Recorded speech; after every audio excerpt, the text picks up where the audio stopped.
Para muchos de nosotros, observar a la gente es una fuente inagotable de fascinación. Aunque no podamos oír o entender lo que se está diciendo, a menudo nos podemos hacer una idea solo mirando. Nuestro cuerpo se está comunicando constantemente. No nos hace falta una presentación en PowerPoint. No nos hace falta un escenario. No nos hace falta un proyector ni una pantalla.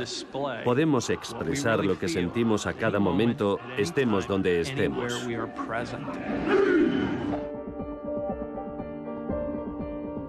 El lenguaje corporal es una parte integrante de la vida humana. Y está visto que los hechos dicen más que las palabras. ¿Por qué si no hablaríamos con las manos, aunque la persona con la que estamos hablando no nos pueda ver? Nos consta que ciertas emociones están muy vinculadas con ciertas expresiones corporales. Y esto funciona en los dos sentidos, porque es innato. El cuerpo no miente. Nadie puede engañar a los demás a menos que sea un gran actor, y de esos hay muy pocos. No he mantenido relaciones sexuales con esa mujer, la señorita Levinsky. La mayor parte de la gente es pésima a la hora de detectar la mentira. No es algo que se note en las caras que pone la gente, ni en los gestos, ni en las palabras, como rascarse la nariz, taparse la boca o mostrarse agitado. Comprender la comunicación no verbal se ha convertido en una herramienta valiosa en el sistema judicial y una aptitud esencial para los equipos de seguridad, una mercancía de alta tecnología dentro del mundo del marketing, e incluso un posible tratamiento para el estrés postraumático. Hoy, más que nunca, es importante saber qué dice realmente nuestro lenguaje corporal.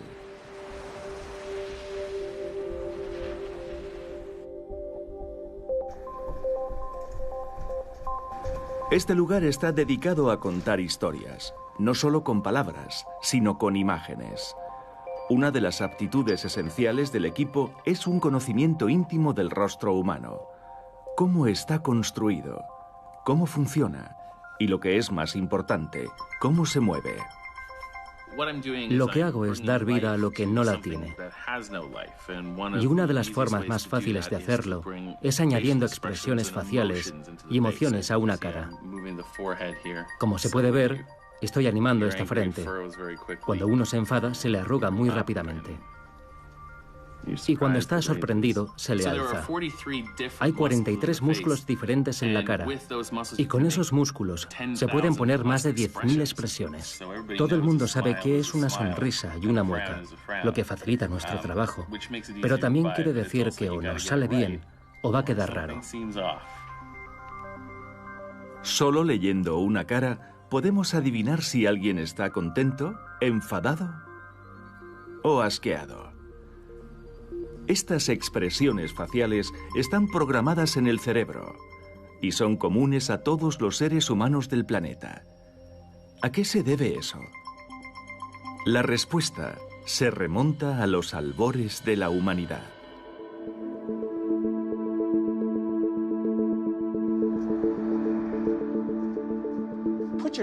Pongámonos en la piel de un ser humano de hace 100.000 años. Vivíamos a la intemperie y pendientes de que cualquiera nos pudiera atacar. Y solo existían los comportamientos no verbales. Estos factores en nuestra historia evolutiva tenían un valor para nosotros en términos de supervivencia.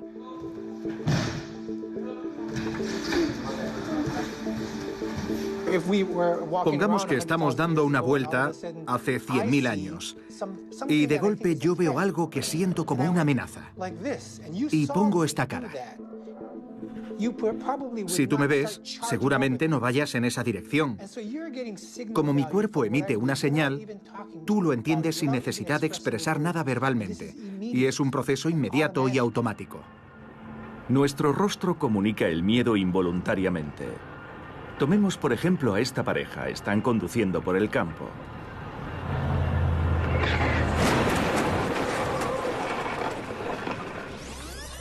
Han arrollado a un alce. Los dos han vivido para contarlo. pero la expresión de miedo de la mujer sería reconocible en cualquier parte del planeta. Si su cuerpo reacciona de esta forma es por unas razones específicas. Lo que me permite esto es expandir mi pecho y así puedo aspirar más oxígeno y preparar mi cuerpo para luchar o huir. Mis ojos se agrandan un poco, por lo que extiendo mi campo visual y puedo ver más cosas. A la inversa, cuando estoy enfadado, frunzo el ceño y me pongo a hacer esto. Así que estoy estrechando y acotando mi campo visual. Es decir, que lo estoy restringiendo a mi objetivo. Nuestros comportamientos no verbales están inmersos en nuestra historia evolutiva para ayudar a comunicarnos nuestras necesidades y móviles más básicos en relación con la supervivencia. Si, por ejemplo, dando una vuelta hace 100.000 años, de golpe me encontrara algo que pudiera valer para la cena y lo cogiera, me lo llevara a la boca e hiciera ¡puaj! Y luego te lo pasara, probablemente tú tampoco te lo comerías. Lo más interesante de las expresiones faciales de las emociones es que cada configuración específica de los músculos de nuestra cara obedece a una razón específica. Hay estudios que muestran que fruncir la nariz interrumpe en cierta medida el tránsito nasal, lo que evita que absorbamos ciertas sustancias. Así que todo tiene una función definida. Cuando tenía 23 años me abordó el FBI para proponerme hacerme agente especial. No sé cómo sabían quién era. Joe Navarro fue agente del FBI durante 25 años. Su especialidad era leer el lenguaje corporal.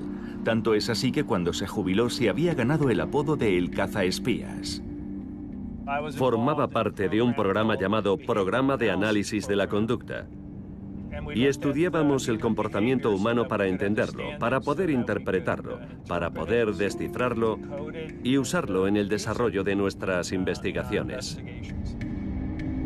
El éxito de Navarro a la hora de atrapar criminales se basaba en fijarse en cosas en las que la mayoría de nosotros no reparamos. Una de las cosas en las que me fijé inmediatamente es en lo expresivos que son los pies, más expresivos si cabe que el rostro. Por las convenciones sociales, siempre que vamos por la calle y alguien no sonríe, nosotros también sonreímos, mientras que los pies no guardan una relación semejante con las convenciones sociales. Como bien sabemos, el pie derecho o el pie izquierdo se orientarán automáticamente en la dirección hacia la que quiere ir la persona. Aunque estemos en contacto facial con alguien, nuestros pies dicen lo contrario. En el cerebro humano hay una parte muy antigua, el cerebro reptiliano. Es la parte que se encarga de que respiremos, comamos y toda clase de funciones básicas para la supervivencia. Además de eso, tenemos un sistema exquisito conocido como sistema límbico. Se desarrolló evolutivamente para reaccionar cuando estamos en peligro y cuando ve una amenaza, ya sea un león o un tigre o incluso una palabra amenazante, nos dice «para». Nuestro sistema límbico es un poco como un software que funciona por defecto, y nos guste o no, afecta a la forma en que movemos el cuerpo. Es algo que vimos claramente con el príncipe Carlos y la princesa Diana de Gales. Literalmente, se estaban repeliendo el uno al otro ventralmente. Se puede resumir con esta fórmula. Si aparta la barriga, es que te quiere lejos. Cuando el sistema límbico regula nuestra conducta, todo ocurre en el momento. Es el cuerpo entero el que está transmitiendo un mensaje, forma parte de nuestro pasado de primates.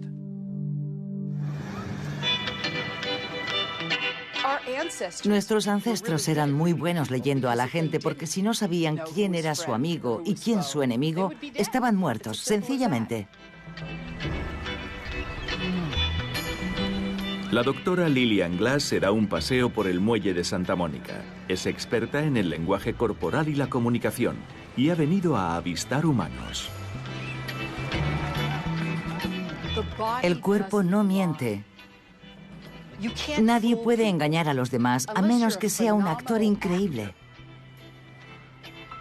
El lenguaje corporal nos dice muchas cosas.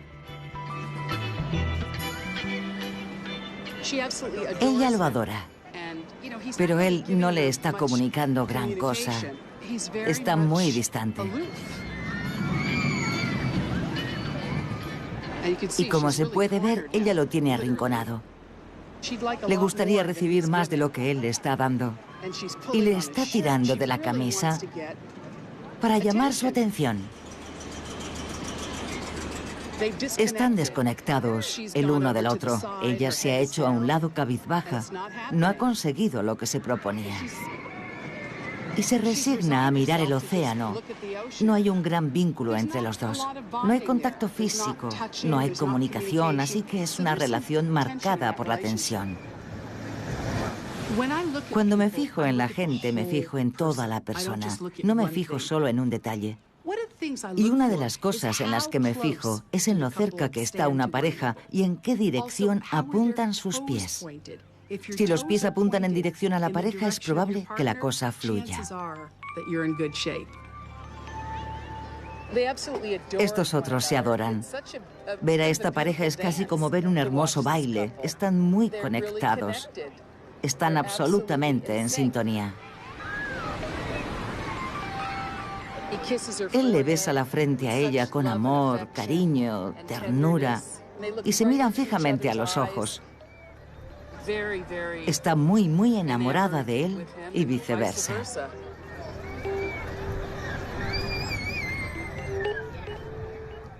¿Cuánto tiempo lleváis juntos? 1 año. 1 año. ¿Y siempre ha sido todo tan bonito? Sí.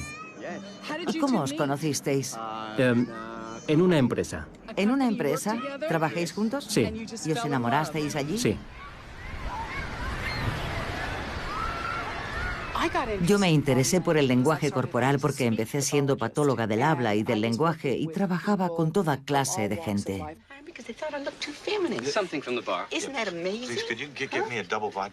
La primera persona con la que trabajé fue Dustin Hoffman. Fui una de las que le enseñó a parecer una mujer en Tootsie.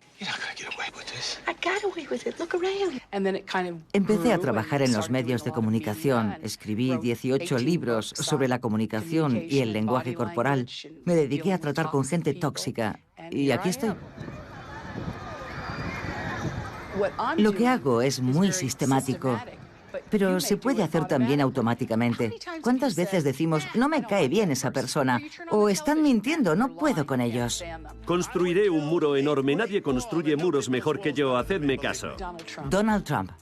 Lo ames o lo odies, hay que reconocer que es un gran comunicador. ¿Te presentas? ¿No te presentas? Su lenguaje corporal es de alguien al que le da todo igual, pero es real.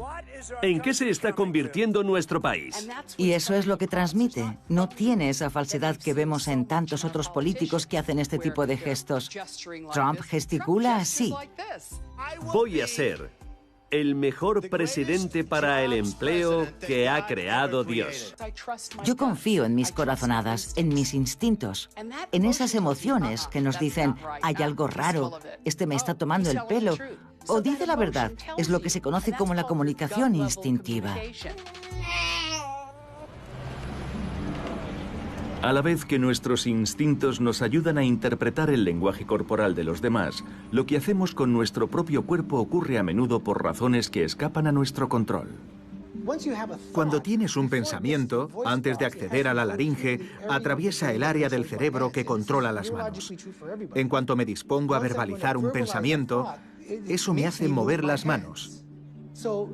Y esos gestos no tienen solo un valor comunicativo, no solo son señales para la persona que los está viendo, son gestos que me ayudan a mí a pensar. El fondo de la cuestión es que nuestros gestos no son solo comunicativos, porque cuando estamos al teléfono también gesticulamos, aunque sabemos que la otra persona no nos puede ver.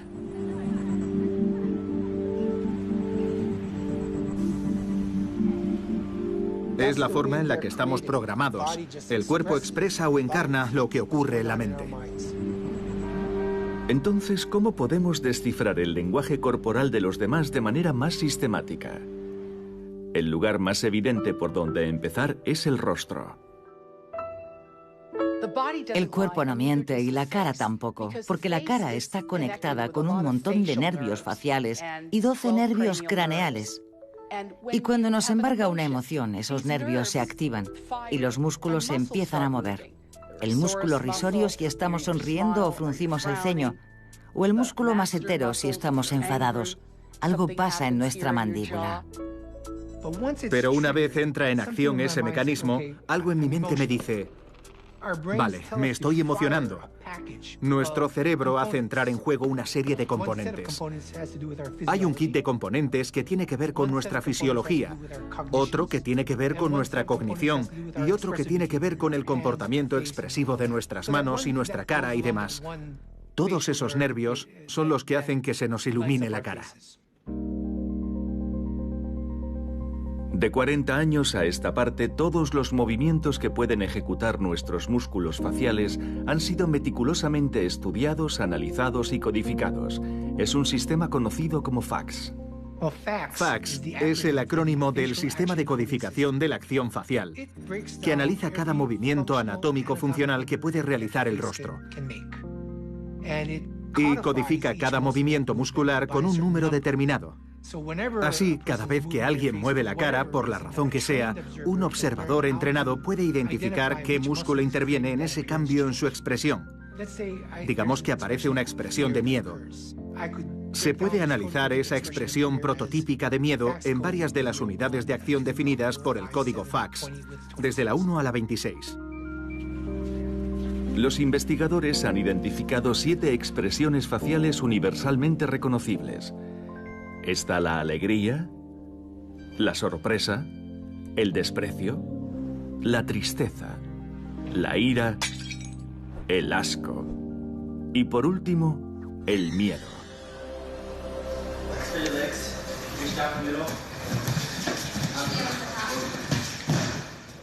El profesor Matsumoto es cinturón negro de judo. Su pasión por el deporte lo llevó a los Juegos Olímpicos de 2004 en Atenas. Allí llevó a cabo un experimento fotografiando las caras de los judokas. Aquí tenemos algunos ejemplos de imágenes que hemos seleccionado para analizarlas. Codificamos los movimientos musculares de la cara usando el FACS. Cuando alguien gana, tiene una clara expresión de felicidad. Se inervan los músculos que hay en torno a los ojos, se hinchan las mejillas y le da brillo a la cara. Son los mismos músculos que se inervan aquí, en la expresión prototípica de la alegría. Hicimos el mismo tipo de estudios con los Juegos Paralímpicos, 2 semanas después de los Juegos Olímpicos, y observamos que los atletas ciegos ponían exactamente el mismo tipo de expresiones faciales que los atletas videntes. ¿Por qué es importante esto? Porque la mayor parte de estos atletas ciegos lo eran de nacimiento, o sea que es imposible que hayan aprendido a producir esas expresiones observando a los demás. Eso quiere decir que la única explicación racional es que es una habilidad innata que tenemos cuando nacemos.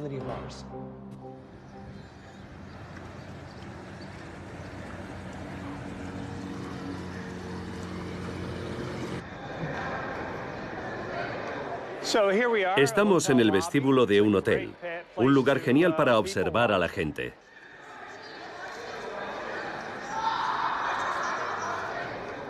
Allí vemos a 3 mujeres y podemos reparar en la frecuencia con la que se tocan o se lanzan señales. Y esto nos dice que se conocen desde hace tiempo. Una de las cosas en las que nos podemos fijar en las interacciones entre las personas es en lo relajadas que están.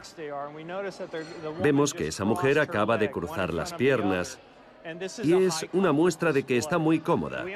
Solo hacemos eso cuando estamos muy cómodos en presencia de alguien. Sabemos que es una familia muy bien avenida. Y lo sabemos por la cantidad de actividad táctil que están llevando a cabo el padre y el hijo.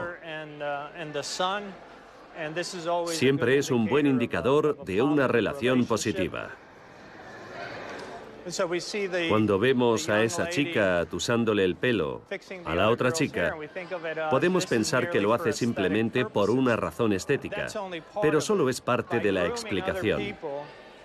Al atusarle el pelo al otro, estamos estimulando sus folículos capilares y eso le envía una señal a su cerebro que contribuye a su bienestar psicológico. Instintivamente nos solemos dar cuenta de cuando alguien está cómodo con otra persona. Pero lo cierto es que muchos tratamos a veces de disfrazar las emociones que estamos viviendo. Lo hacemos por cortesía o porque queremos engañar a alguien. La experiencia de un investigador puede ser de lo más útil a la hora de detectar el engaño. No existe el efecto Pinocho. No hay un único tipo de comportamiento que indique el engaño. El paradigma que me gusta utilizar es el de la comodidad y la incomodidad. Los seres humanos somos muy binarios. O estamos llorando como bebés, o estamos plenamente satisfechos. La gente o está muy cómoda o se las ve con algún problema. Si no eres un experto en lenguaje corporal, es un buen punto de partida. Hay que fijarse en conductas como la de morderse los labios, guiñar los ojos, apretar los labios, fruncir el entrecejo o crispar la mandíbula así. Tenemos comportamientos de purificación, como restregarse las manos en los muslos. Y cuando alguien está muy estresado, a menudo también vemos cómo se estira los calcetines. Literalmente se están ventilando la piel de los pies.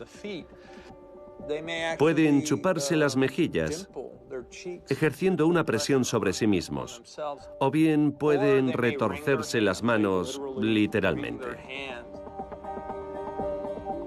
La persona puede pasarse los dedos por el pelo. Las mujeres lo hacen en la nuca. Hasta un leve toque en el cuello sugiere que algo va mal. Es algo que hacemos a menudo los humanos. O taparnos el nudo supraesternal cuando decimos, Dios mío, ¿qué ha pasado qué? Nos podemos fijar en esos comportamientos y concluir, vale, le he hecho una pregunta y esa es la reacción que ha tenido. Y ahora la pregunta es, ¿por qué se ha comportado así? La incomodidad también puede hacer que movamos los músculos faciales de maneras que son difíciles de percibir y aún más difíciles de controlar. Es lo que se conoce como microexpresiones.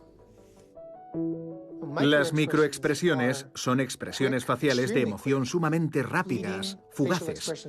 Se dan cuando nos asalta una emoción determinada, pero nos encontramos en una situación en la que tratamos de controlar nuestras expresiones. Podemos verlo como un forcejeo neuronal por controlar nuestro rostro. El concepto de microexpresión nace con Darwin y su libro La expresión de las emociones en el hombre y los animales.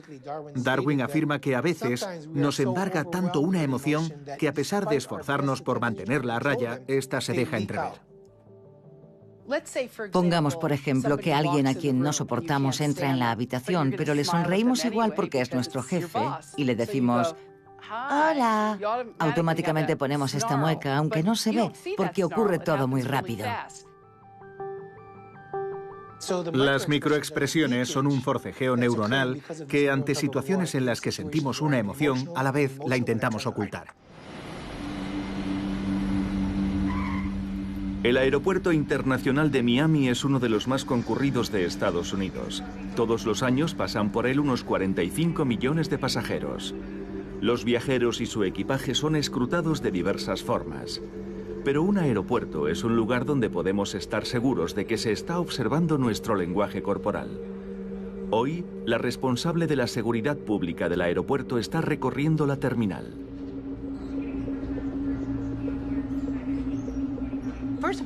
Tenemos que saber a qué amenazas nos exponemos y cuáles son los comportamientos asociados con esas amenazas. ¿Estas bolsas son tuyas? Disculpen, ¿quién es el dueño de esas bolsas de allí? ¿Son suyas? El comportamiento de un individuo que deja caer una bolsa y se aleja debería hacer saltar las alarmas. El comportamiento es más que la forma que tiene uno de actuar.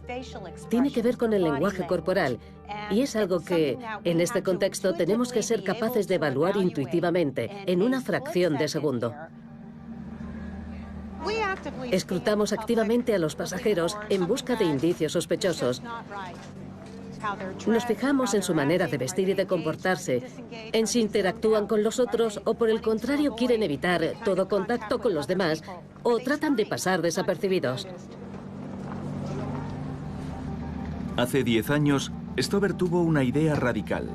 ¿Y si todos los empleados del aeropuerto, fuese cual fuese su trabajo, recibiesen una formación en detección del comportamiento? Mientras tengamos que lidiar con el ser humano, tendremos que apechugar con una serie de amenazas. Y yo sabía que contaba con 40.000 soldados en el aeropuerto que me podían ayudar con la seguridad. De modo que ahora todos los empleados del aeropuerto, desde el personal de facturación y los mecánicos hasta los manipuladores de equipaje, reciben una formación en detección del comportamiento, empezando por el equipo de mantenimiento. Gran parte de la detección del comportamiento es intuitiva, por lo que apelamos a esa intuición que tenemos todos, pero refinándola, dando a los empleados las herramientas para usar su intuición con los pasajeros. Aunque nosotros llevemos un uniforme marrón y vosotros uno azul, nuestra misión es muy similar. En estas sesiones, los empleados del aeropuerto de Miami reciben un entrenamiento básico en reconocimiento del comportamiento. Sois nuestra baza más importante, no solo en la lucha contra el terrorismo, sino contra la actividad criminal. Los empleados del aeropuerto reciben la instrucción de observar a la gente en la terminal y fijarse en todo comportamiento fuera de lo normal. ¿Hay alguien merodeando o haciendo señales con las manos o que parezca especialmente nervioso? No podemos permitirnos ningún error. A un terrorista le basta con que le demos una oportunidad. El Aeropuerto Internacional de Miami también emplea métodos más convencionales. Tenemos miles de cámaras en el Aeropuerto Internacional de Miami. Es una combinación de detección del comportamiento y de tecnología. Lo interesante es la forma de vestir. Las decisiones en la forma de vestir. Alguien que va a las Bahamas, por ejemplo, no va a llevar ropa de abrigo. Nos podemos fijar en las manos, en el movimiento de las manos de las personas. Es muy importante. Como nosotros no tenemos los colmillos que tienen otros depredadores, tenemos que fijarnos en las manos para ver si alguien es agresivo o viene en son de paz. Los dos terroristas suicidas de Bruselas llevaban guantes. Es una anomalía que tendría que haberle llamado la atención a alguien.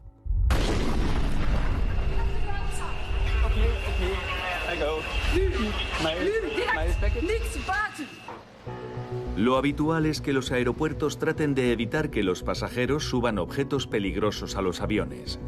El objetivo aquí es diferente: impedir que suba a los aviones gente potencialmente peligrosa. No es tanto un reto para la tecnología como para la psicología social. La posibilidad de desarrollar y de compartir la capacidad de leer a las personas. Cuando empecé a trabajar en los cuerpos de seguridad, la información que circulaba era anecdótica. Si se toca la nariz o la boca, miente. Esas ideas son puros sin sentido. La mayor parte de la gente es pésima a la hora de detectar la mentira. Se supone que cuando alguien evita mirarte a los ojos es porque está mintiendo, pero es un gran mito. En la Universidad de Columbia Británica hay un pequeño grupo de investigación que estudia la relación entre lenguaje corporal y engaño. A lo largo de la evolución, se ha librado una carrera entre la voluntad de leernos los unos a los otros y la de controlar lo que queremos dejar ver a los demás. Es la primera vez que dices una mentira. Dirige las investigaciones un psicólogo forense, el Dr. Stephen Porter. Su equipo estudia la forma de interactuar de la gente y las diferentes maneras que tenemos de intentar engañarnos unos a otros. Los mentirosos se supone que no paran quietos, que deben parecer muy nerviosos. Pero científicamente hablando, los verdaderos signos delatores son los opuestos. Quiero que quede bien claro, lo volveré a decir. Por ejemplo, Bill Clinton, cuando negó haber mantenido relaciones sexuales con Mónica Lewinsky, escoge individuos concretos del público y les aguanta la mirada. No he mantenido relaciones sexuales con esa mujer. Si nos fijamos en su comportamiento no verbal, así como su comportamiento verbal durante su alegato, da la impresión de ser sumamente convincente y sincero. Jamás le he mentido a nadie. No sabemos si se ha entrenado para mentir, pero es un mentiroso muy hábil. Ni una sola vez. Nunca. Transmite enfado y hostilidad a la idea de que alguien se pueda plantear siquiera que esté mintiendo. Esas alegaciones son falsas. Está utilizando lo que llamamos gestos ilustrativos. Y debo seguir trabajando para el pueblo americano. Es una táctica de intimidación, dominación y control que permite llamar la atención. Gracias.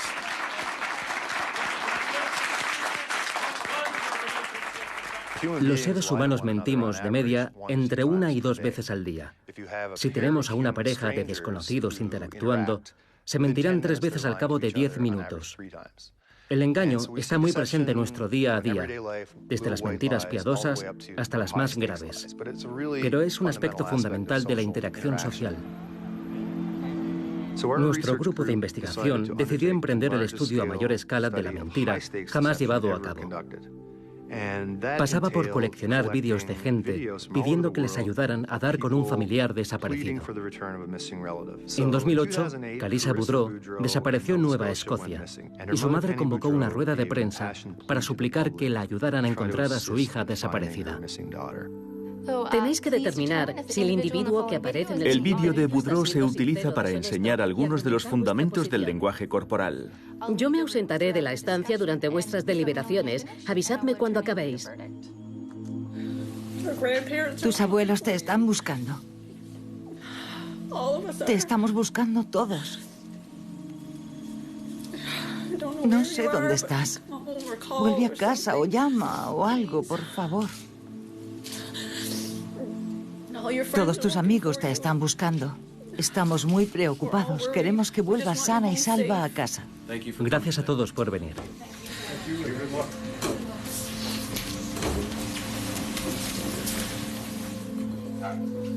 Parecía claramente angustiada. Sí. Lloraba mucho. ¿Eran lágrimas reales? Claro que sí, se las tenía que enjugar. Es verdad, se enjugaba las lágrimas. Tenía la voz rota. Sí, cierto. Era muy triste. Se le notaba agotada. No creo que nadie saliera en la televisión nacional para mentir. No sabemos dónde estás. Vuelve a casa o llama. Lo interesante del vídeo de Penny Boudreau es que es un caso de manual de engaño emocional. Intenta parecer angustiada porque su hija ha desaparecido, pero no está accionando los músculos relacionados con la angustia, que son los que están entre los ojos, que por lo general se juntan y se alzan cuando alguien está preocupado. Los embusteros son incapaces de accionar esos músculos y acaban pareciendo más bien sorprendidos. Solo quería tener una conversación con ella. El coche me pareció ideal porque no podría irse dando un portazo como suele hacer. En este fotograma y en otro par de ellos que hay más tarde, Penny da muestras de hostilidad, tanto en su expresión facial como las palabras que usa y su tono de voz, que indican que sigue enfadada con Kalisa por la razón que sea. No quiere que el resto del mundo se dé cuenta de lo que siente, pero se le escapa involuntariamente. ¿Te puedo preguntar qué has sentido como madre? Penny responde a la pregunta del reportero con un fogonazo de ira y hostilidad. Sabe que su hija ha muerto y el reportero le está haciendo preguntas que son demasiado íntimas. Porter compartió las sospechas de su equipo con la policía, que pasó así a centrar su investigación en la propia Penny Boudreau. Por fin acabaron descubriendo que Penny había asesinado a su hija porque su novio, el sospechoso, había dejado caer un día que no pensaba que estuviera listo para ser padre.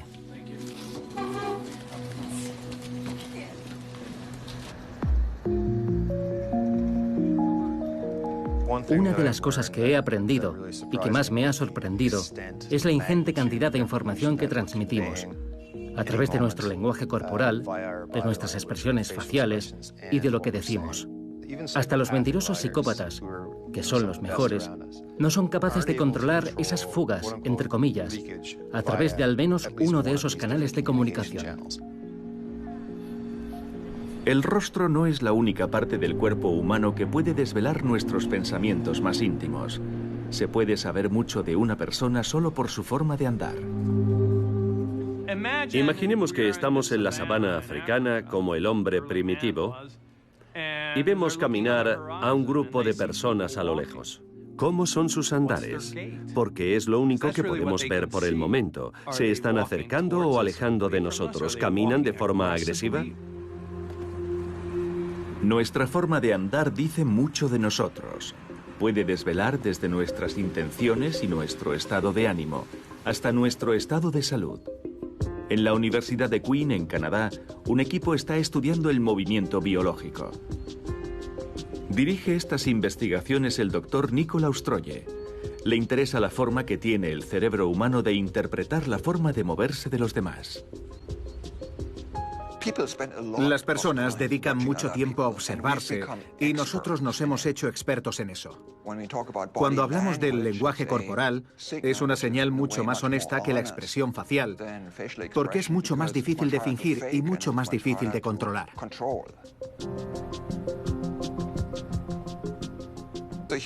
Por lo que parece, los humanos somos muy eficientes a la hora de descifrar la información contenida en la forma de moverse de los otros.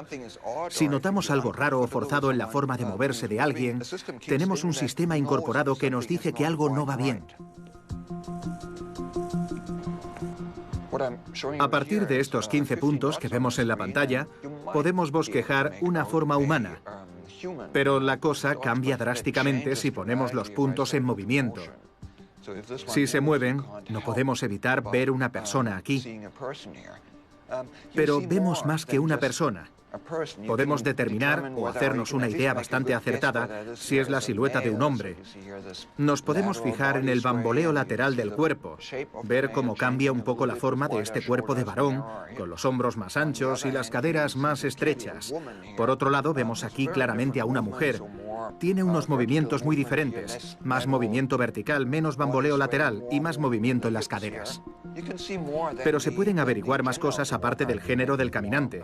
Aquí vemos a alguien más relajado y aquí percibimos a una mujer un poco más contenta. Se nota por esta elasticidad, este balanceo vertical en su movimiento. Siempre me ha fascinado la cantidad de información que podemos recabar en la forma de presentarse de la gente. Y lo que más me fascina es la sofisticación de la información que podemos deducir de ahí. El sistema visual de los humanos es capaz de hacerlo sin darle demasiadas vueltas. Es algo que hacemos sin más. La forma en que nos sentimos se refleja en nuestra forma de plantar nuestro cuerpo y de movernos. Pero lo más curioso es que nuestra forma de movernos también puede influir en cómo nos sentimos.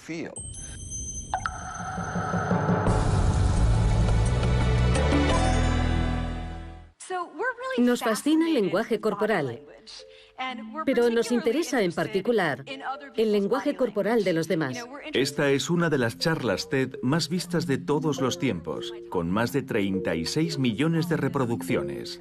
La oradora es la psicóloga social americana Amy Cuddy. Pero tendemos a olvidarnos de que los demás también se ven afectados por nuestro comportamiento no verbal, y ese comportamiento refleja lo que somos. Cuddy enseña en la Escuela de Negocios de Harvard. Se ha hecho un nombre por su trabajo sobre las así llamadas poses de poder. La idea es que nos podemos sentir más poderosos solo cambiando nuestra postura. El cuerpo y la mente mantienen en todo momento una conversación, y en gran medida es el cuerpo el que la modera. ¿Por qué no tomar las riendas? ¿Por qué no hacer que nuestro cuerpo le diga a nuestra mente que estamos a salvo y que somos poderosos, en vez de que le diga, no estás a salvo, no eres poderosa? Si nos fijamos en los primates no humanos, vemos que hinchan el pecho y se dan golpes. Hacen cosas para parecer más imponentes que los demás individuos de su escalafón jerárquico. Esta clase de lenguaje corporal se observa en todo el reino animal. Y del mismo modo, cuando un animal se siente impotente, hace lo opuesto, adopta un perfil bajo. Los seres humanos también son animales y hacemos la misma clase de cosas. Y en el mundo de la danza se dan algunos de los ejemplos de lenguaje corporal más expresivos. En el ballet clásico, la protagonista femenina suele estar o muerta o moribunda. Es frágil, endeble y suele acabar agonizando en el suelo, como el cisne. En el ballet más contemporáneo vemos una expresividad mayor en las protagonistas. En la compañía Alvin Ailey, sus ballets tratan de la liberación, la libertad y el poder. Creo que estamos mandando un mensaje peligroso a las nuevas generaciones, diciendo que la feminidad tiene que ver con la fragilidad y la impotencia.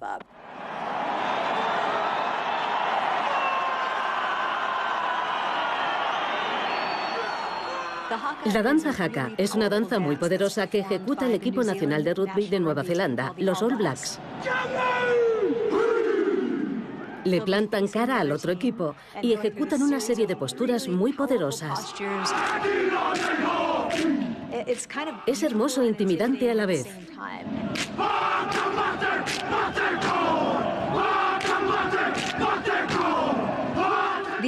Lo importante que hay que entender de la danza haka es que no se trata de intimidar al otro bando.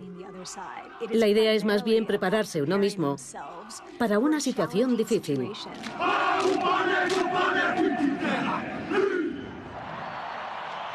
¿Vemos esas mismas manifestaciones en otras culturas? Por supuesto. En cierto sentido, cuando un presidente o un jefe de Estado está pasando una revista militar, es como una danza haka estacionaria.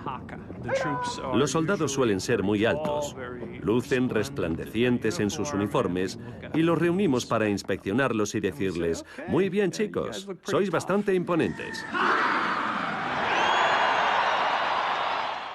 En esencia, de lo que se trata es de una exhibición de quiénes somos, de lo que somos y de lo que somos capaces de hacer. Y lo fascinante es que todo esto opera a nivel no verbal.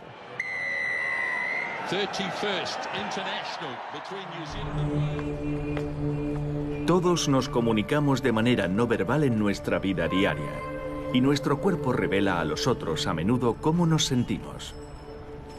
Cuando vamos caminando y estamos tristes, nos encorvamos.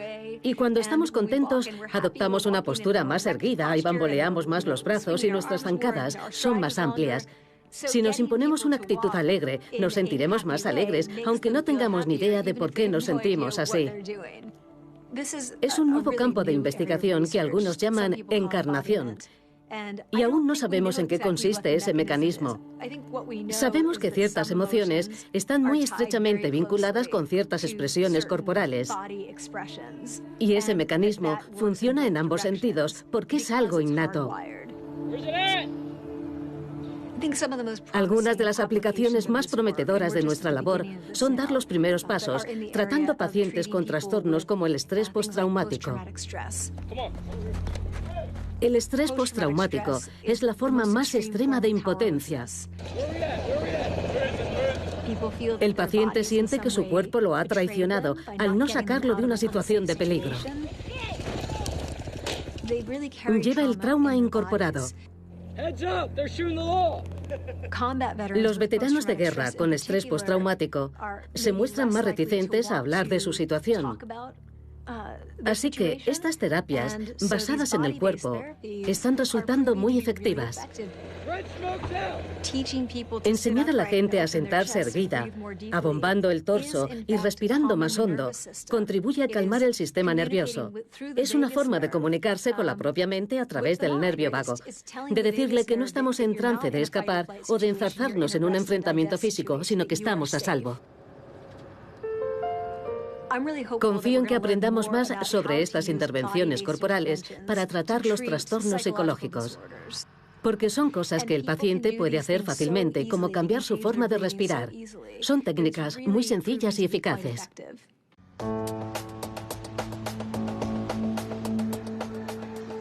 En pleno corazón de Ámsterdam se halla el Centro de la Ciencia Nemo. Una de sus exposiciones está diseñada para ayudar a los niños a aprender el sentido de las distintas expresiones faciales. Aprenden que las expresiones faciales son comunes a todas las culturas, son universales. Roberto Valenti y su equipo han contribuido a diseñar esta exposición del centro. Su compañía está colaborando en un proyecto especial con la Universidad de Ámsterdam. Enseñemos a los ordenadores a comprender el lenguaje corporal de los humanos. La compañía de Valenti promete un análisis rápido y minucioso de las expresiones faciales. Este análisis se lleva a cabo usando un software de imaginería y algoritmos informáticos. Cuando deformo mi boca y levanto las comisuras de mis labios, obtenemos una expresión de felicidad. Y si frunzo la nariz, obtenemos el asco. El objetivo de SiteCorp no es otro que el de reconocer las señales que emanan de nuestros rostros, y estas señales pueden tener muchas aplicaciones. En la actualidad, el objetivo de la aplicación es la investigación de mercados, concretamente cómo medir la reacción de un consumidor ante un anuncio dado, si es positiva o negativa. Imaginaos que se pudiera ajustar un anuncio en función de quién lo está mirando. Para el anunciante, es un retorno de la inversión de lo más interesante. Hoy somos capaces de afinar cada anuncio en función del grupo al que está destinado. Esto quiere decir que no es solo que nosotros miremos el anuncio. Es el anuncio el que nos mira a nosotros y se puede adaptar en función de quién lo está mirando. Esta es una demostración de una aplicación que dirige los anuncios al público específico, que se encuentra delante de la pantalla del anuncio. Como podéis ver, ahora tenemos a un hombre ante la cámara, pero cuando desaparece del plano, vemos que el anuncio pasa a dirigirse a las mujeres. Y cuando vuelvo, una vez más, el anuncio pasa a estar destinado a los hombres. El ordenador tiene que entender al ser humano para poder satisfacer sus demandas. No digo entender al ser humano solo en el sentido de reconocer su voz, sino también sus gestos y sus expresiones faciales.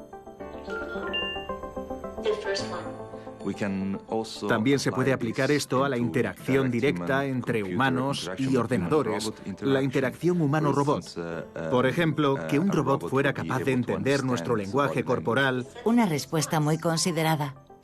Para poder establecer con nosotros una forma mucho más natural de comunicación.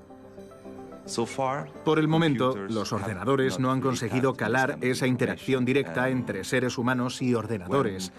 Pero cuando un ordenador pueda aprender como los seres humanos e interactuar con los seres humanos, podremos ver los efectos más prometedores de la interacción entre seres humanos y ordenadores.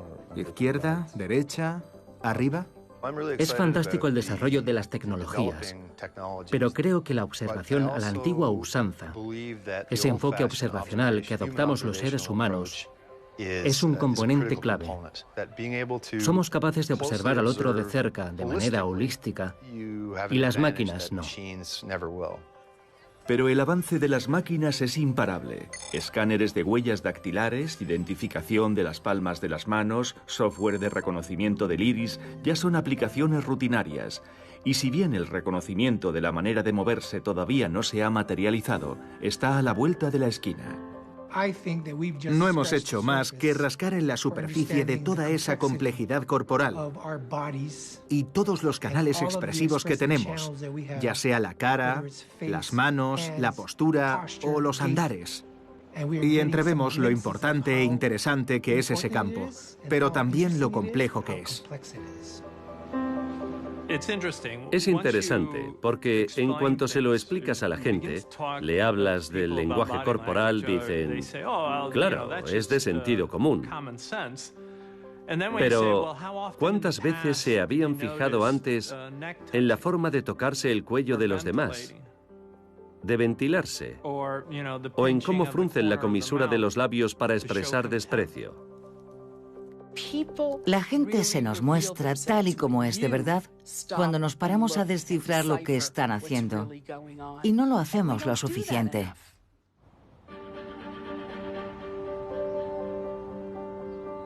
Lo que he aprendido es que las señales no verbales son más certeras que la palabra. Pero mi familia os diría sin duda que es un lastre poder leer a la gente con tanta exactitud. Ves las cosas antes que ellos mismos. Ves matrimonios que se desmoronan con meses de antelación. Es duro. ¿Por qué lo hacemos? A todo científico le corresponde buscar su propia respuesta. El objetivo final es comprender mejor el comportamiento humano para mejorar la sociedad en los siglos venideros.